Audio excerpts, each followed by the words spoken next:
أما الخبر الثاني: يا فرحة أمك بيك يا حمزاوي، يا فرحة أمك بيك يا عمرو حمزاوي. اسمعوا الخبر: ثوار أحرار هنكمل المشوار.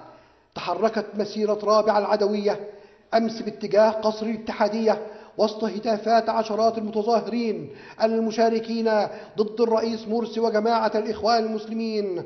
وكان من أبرز المشاركين في المسيرة الدكتور عمرو حمزاوي رئيس حزب مصر الحرية وزوجته، خلاص يبقى الأمر يتعلق بها، وزوجته الفنانة بسمة التي حملها المتظاهرون على الأعناق.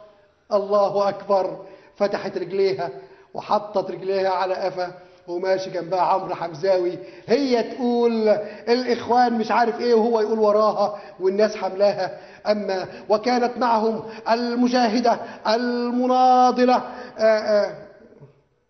اللي هي بتاعت عبد الحليم قنديل اللي كانوا بيعملوا ثورة مع بعض، كان بيعملها ثورة في ظهرها، دي اسمها ايه؟ كريمة الحفناوي. كريمة الحفناوي كانت برضو موجودة وأصدرت بيان، والمنتج محمد العدل والمؤلف مدحت العدل وعائلة العدل والفنان هاني سلامة. خلاص ايه رأيكم؟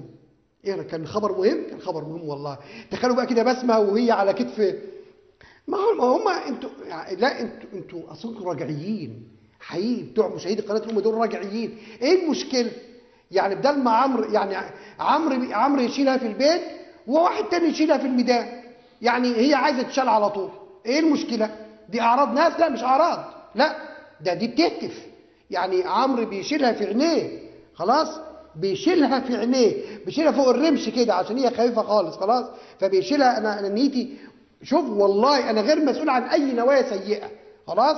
والراجل اللي كان شايلها في الميدان، بس يا رب هل الواحد بس اللي شالها؟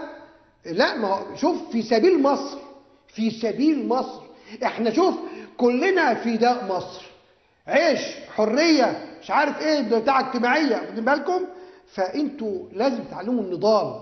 اما كريمه فحقيقه انا قعدت ابص في الصور فلقيت عبد الحليم قنديل مش معاها، فقلت طب عشان كده ما القتش البيان بتاعها العادي. يعني دي مش اعراض، ده اخبار، انا بقول اخبار، انا دي اخبار ببلغها، اقسم بالله ما فيش مسؤوليه قانونيه عليا، ده بقول اخبار.